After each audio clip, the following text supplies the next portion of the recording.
Áudio o livro O Grande Conflito, uma saga milenar e seu final surpreendente. Capítulo 3. A escuridão. O apóstolo Paulo escreveu que, para o dia de Cristo chegar, abre aspas, virá a apostasia e então será revelado o homem do pecado, o filho da perdição. Este se opõe e se exalta acima de tudo o que se chama Deus ou é objeto de adoração, chegando até a sentar-se no santuário de Deus, proclamando que ele mesmo é Deus. Fecha aspas. Além disso, abre aspas, o mistério da iniquidade já está em ação. Fecha aspas. 2 Tessalonicenses, capítulo 2, versículos 3, 4 e 7. Até mesmo naquela época, o apóstolo identificou erros sendo infiltrados que preparariam o caminho para o papado. Pouco a pouco, abre aspas, o mistério da iniquidade, fecha aspas, realizou sua obra de engano. Os costumes do paganismo encontraram lugar dentro da igreja cristã, mas foram contidos por um tempo durante as intensas perseguições realizadas pelo paganismo. Quando as perseguições terminaram, o cristianismo se afastou da humilde simplicidade de Cristo e adotou a pompa dos sacerdotes e governantes pagãos. A suposta conversão do imperador Constantino foi motivo de grande alegria. A partir de então, porém, a obra de corrupção progrediu rapidamente. O paganismo, que parecia estar dominado, tornou-se o dominador. Suas doutrinas e superstições foram misturadas à fé daqueles que afirmavam ser seguidores de Cristo. O compromisso entre paganismo e cristianismo resultou no, abre aspas, homem do pecado, fecha aspas, que a profecia predissera. Essa falsa religião é obra-prima de Satanás.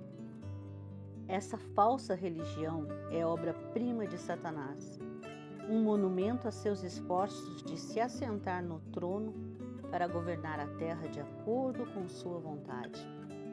Uma das principais doutrinas de Roma afirma que Deus deu autoridade suprema ao Papa sobre bispos e pastores do mundo inteiro.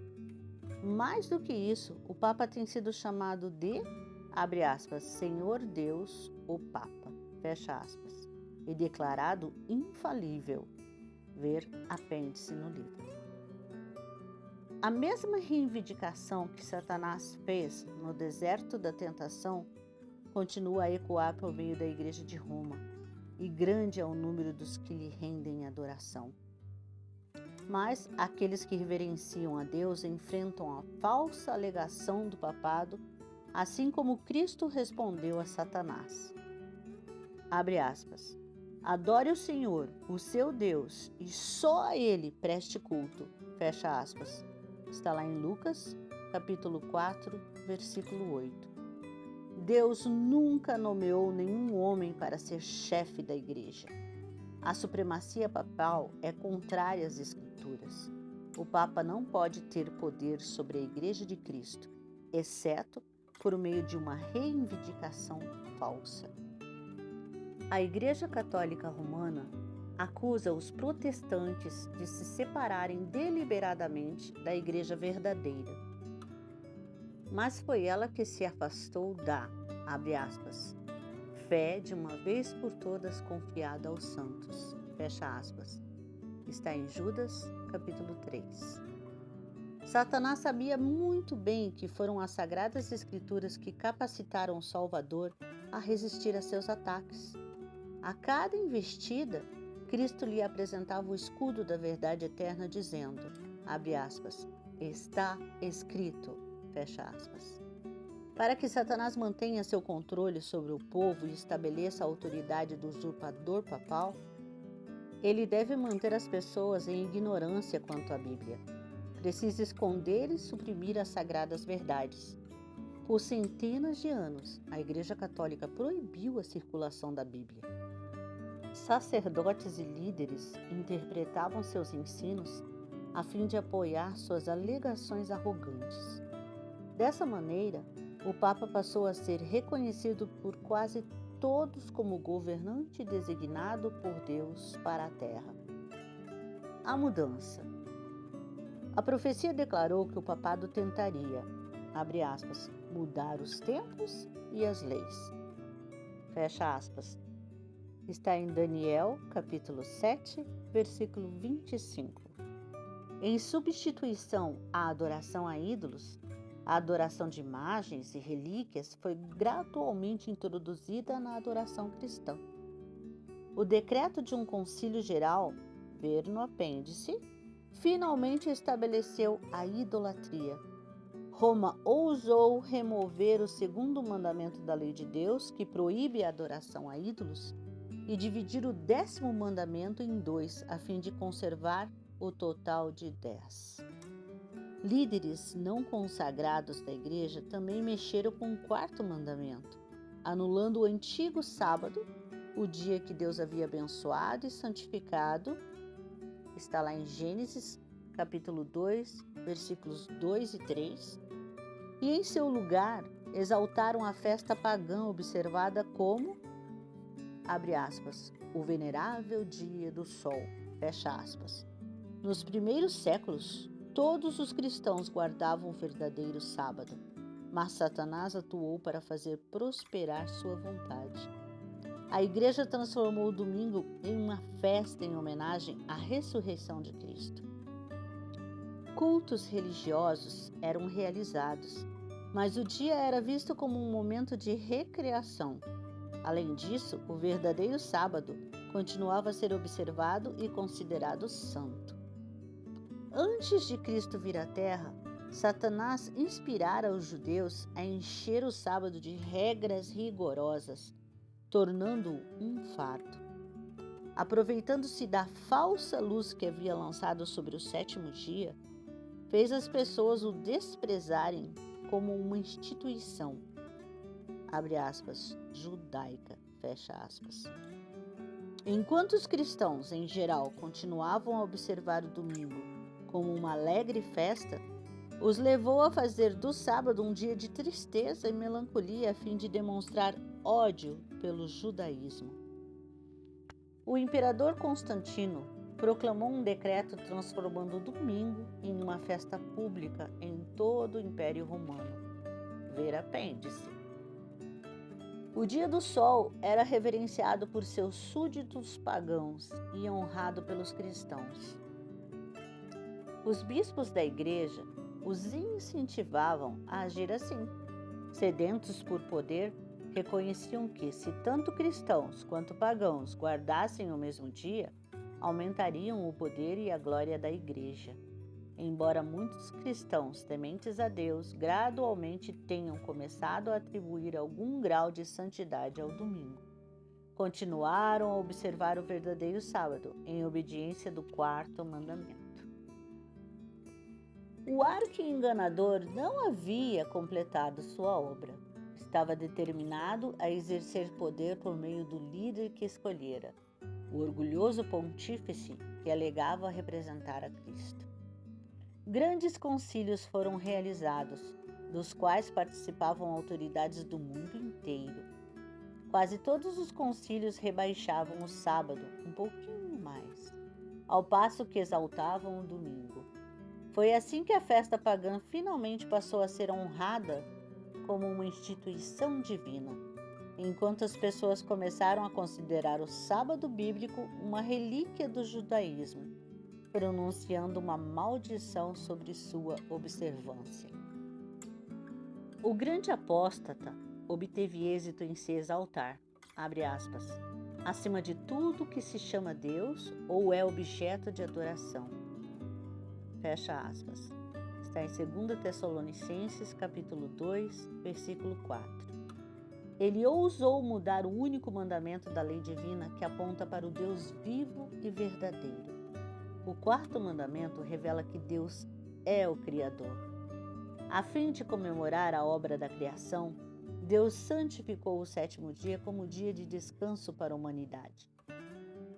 Foi designado para manter Deus sempre vivo na mente das pessoas como objeto de adoração. Satanás trabalha para afastar os seres humanos da obediência à lei de Deus. A fim de realizar isso, ele direciona seus esforços especialmente contra o único mandamento que aponta para Deus como Criador. Hoje, os protestantes alegam que a ressurreição de Cristo no domingo transformou esse dia no sábado cristão. Mas nem Cristo, nem os apóstolos consideram essa honra o primeiro dia. A observância ao domingo teve sua origem no, abre aspas, mistério da iniquidade, fecha aspas. 2 Tessalonicenses, capítulo 2, versículo 7, que já havia começado sua obra desde os dias de Paulo. Que razão alguém pode dar para uma mudança que as Escrituras não autorizam? No sexto século, o bispo de Roma foi proclamado cabeça de toda a igreja. O paganismo foi substituído pelo papado. O dragão deu à besta, abre aspas, o seu poder, o seu trono, a grande autoridade, fecha aspas. Apocalipse, capítulo 13, versículo 2. Então começaram os 1260 anos de opressão papal, que as profecias de Daniel e Apocalipse predisseram. Leia Daniel, capítulo 7, versículo 25, Apocalipse, capítulo 13, do 5 ao 7, e ver apêndice no livro. Os cristãos foram forçados a escolher ou abrir mão de sua integridade e aceitar as cerimônias e a adoração papal, ou consumir a vida em masmorras e até mesmo sofrer a morte. Cumpriram-se as palavras de Jesus, abre aspas, vocês serão traídos até por pais, irmãos, parentes e amigos, e eles entregarão alguns de vocês à morte. Todos odiarão vocês por causa do meu nome, fecha aspas. Está lá em Lucas, capítulo 21, versículo 16 e 17. O mundo se transformou em um imenso campo de batalha. Ao longo de centenas de anos, a Igreja de Cristo encontrou abrigo em esconderijos e na escuridão. Abre aspas. A mulher fugiu para o deserto, para um lugar que lhe havia sido preparado por Deus, para que ali a sustentassem durante 1260 dias. Fecha aspas. Apocalipse 12, versículo 6. A ascensão da Igreja Católica Romana ao poder marcou o início da Idade das Trevas. As pessoas transferiram sua fé em Cristo para o Papa de Roma, em vez de confiar no Filho de Deus para obter o perdão dos pecados e a salvação eterna. Passaram a olhar para o Papa e para os sacerdotes a quem ele concedia autoridade. O Papa era seu mediador terreno. Ele ficava no lugar de Deus para eles. Divergir mesmo que um pouquinho de suas exigências era motivo para castigos severos. Dessa maneira, a mente das pessoas se afastou de Deus para se aproximar de homens falíveis e cruéis. E, mais do que isso, do próprio príncipe das trevas, que exercia seu poder por meio deles. Quando os seres humanos anulam as Escrituras e passam a se considerar supremos, só podemos esperar fraudes, enganos e mal degradante. Dias de perigo. Eram poucos os crentes fiéis a Deus. Às vezes, parecia que o erro triunfaria por completo e a verdadeira religião seria banida da terra. As pessoas perderam o Evangelho de vista e passaram a carregar o fardo de requerimentos difíceis. A igreja as ensinava a confiar nas próprias obras para expiar os pecados. Longas peregrinações, atos de penitência, a adoração de relíquias, a construção de igrejas, relicários e altares, o pagamento de grandes somas para os tesouros da igreja, é isso que ele exigia, a fim de aplacar a ira de Deus ou obter seu favor. Por volta do fim do 8º século, aqueles que apoiavam o Papa afirmavam que na era primitiva da Igreja, os bispos de Roma tinham o mesmo poder espiritual que seus sucessores afirmavam ter. Monges forjaram escritos antigos, decretos de concílios, dos quais ninguém nunca ouvira falar antes, foram descobertos, consolidando a supremacia do Papa desde os tempos mais remotos. Ver apêndice. Esses acontecimentos deixaram perplexos os poucos fiéis que se apoiavam no firme alicerce de Cristo. Ler 1 Coríntios, capítulo 3, versículos 10 e 11. Cansados da luta constante contra a perseguição, fraude e todos os obstáculos que Satanás inventava, alguns que haviam sido fiéis até então desanimaram. A fim de ter paz e segurança para os próprios bens e a vida, afastaram-se do firme alicerce. Já outros não se abalaram pela oposição dos inimigos. A adoração a imagens se disseminou por toda parte. As pessoas acendiam velas em frente às imagens e oravam a elas. Os costumes mais desprovidos de sentido prevaleciam. Era como se a própria razão houvesse perdido seu poder. Se até mesmo os padres e bispos eram corruptos e amantes do prazer, não espanta que as pessoas que buscavam neles orientação tenham afundado em ignorância e vícios. No século XI, o Papa Gregório VII proclamou que a Igreja nunca havia errado, nem jamais erraria, de acordo com as Escrituras, mas não apresentou nenhuma prova bíblica para confirmar sua alegação. O orgulhoso pontífice também afirmou ter poder para destituir imperadores. Esse promotor da infalibilidade demonstrou seu caráter tirano no tratamento que dispensou ao imperador alemão Henrique IV. Por ter ousado desconsiderar a autoridade papal, esse monarca foi excomungado da Igreja e demovido do trono. O decreto do Papa encorajava os próprios príncipes de Henrique a se rebelarem contra ele. Henrique sentiu a importância de fazer as pazes com Roma. Com a esposa e um servo fiel, atravessou os Alpes no meio do inverno a fim de se humilhar diante do Papa. Quando chegou ao castelo de Gregório, foi levado para um pátio externo. Lá, no frio rigoroso do inverno, com a cabeça descoberta e os pés descalços, aguardou a permissão do Papa para entrar em sua presença.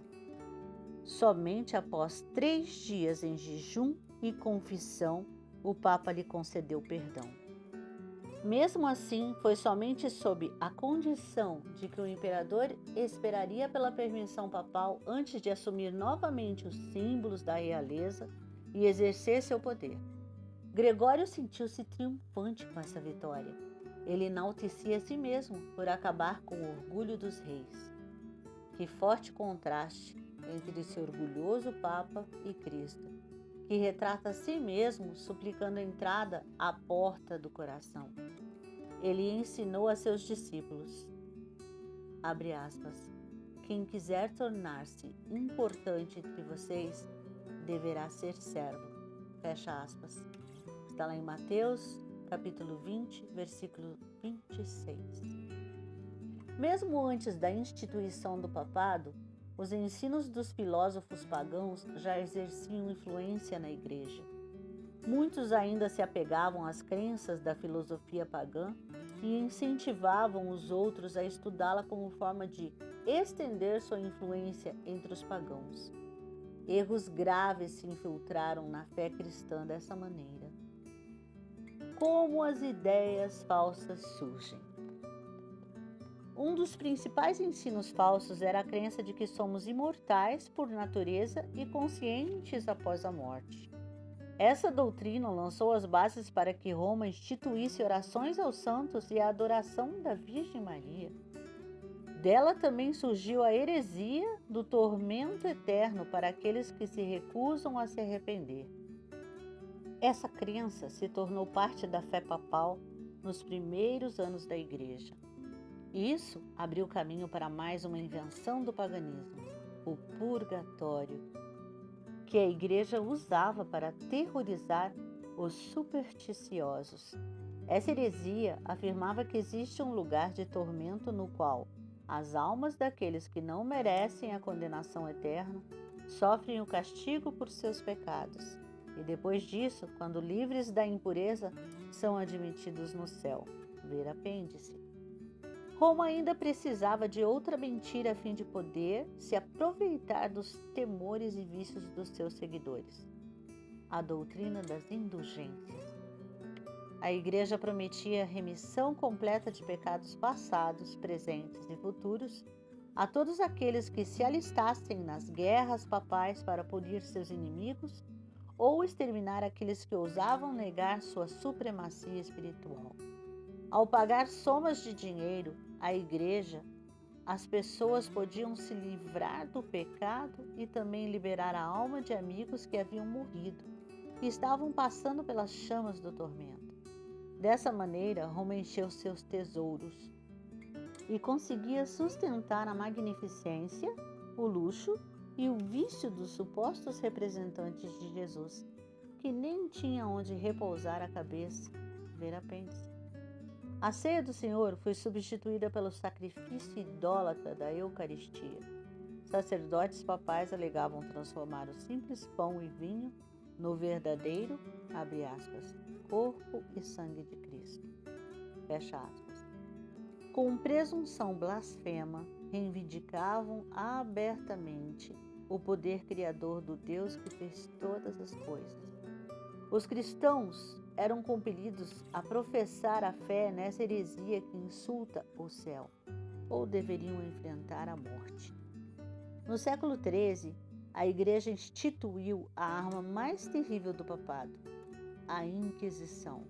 Em seus concílios secretos, Satanás e seus anjos controlavam a mente dos homens maus. Um anjo de Deus estava no meio deles de forma invisível, fazendo terrível registro de seus decretos perversos, escrevendo a história de atos terríveis demais para os olhos humanos contemplarem. Abre aspas. Babilônia, a Grande, estava embriagada com o sangue dos santos. Fecha aspas. Apocalipse, capítulo 17, versículos 5 e 6. O corpo dilacerado de milhões de mártires clama a Deus por vingança desse poder apóstata. O papado havia se tornado déspota do mundo. Reis e imperadores se submetiam aos decretos do pontífice romano. Por centenas de anos, as pessoas aceitaram as doutrinas de Roma sem questionar. Honravam o clero e o sustentavam liberalmente. Desde então, a Igreja Católica nunca conquistou maior dignidade, esplendor ou poder. Mas, abre aspas, o meio-dia do papado foi a meia-noite do mundo. Fecha aspas. As escrituras eram praticamente desconhecidas. Os líderes papais odiavam a luz que revelaria seus pecados. Como foi removida a lei de Deus, o padrão de justiça, vícios eram praticados sem restrições. Os palácios dos papas e de outros líderes da igreja eram cenários de vil imoralidade. Alguns dos papas eram culpados de crimes tão revoltantes que governantes seculares tentaram depô-los, pois eram tão perversos que não podiam ser tolerados. Durante séculos, a Europa não fez progresso nenhum no ensino, nas artes e na civilização. Uma paralisia moral e intelectual havia recaído sobre a cristandade. Essas condições foram as consequências do banimento da palavra de Deus.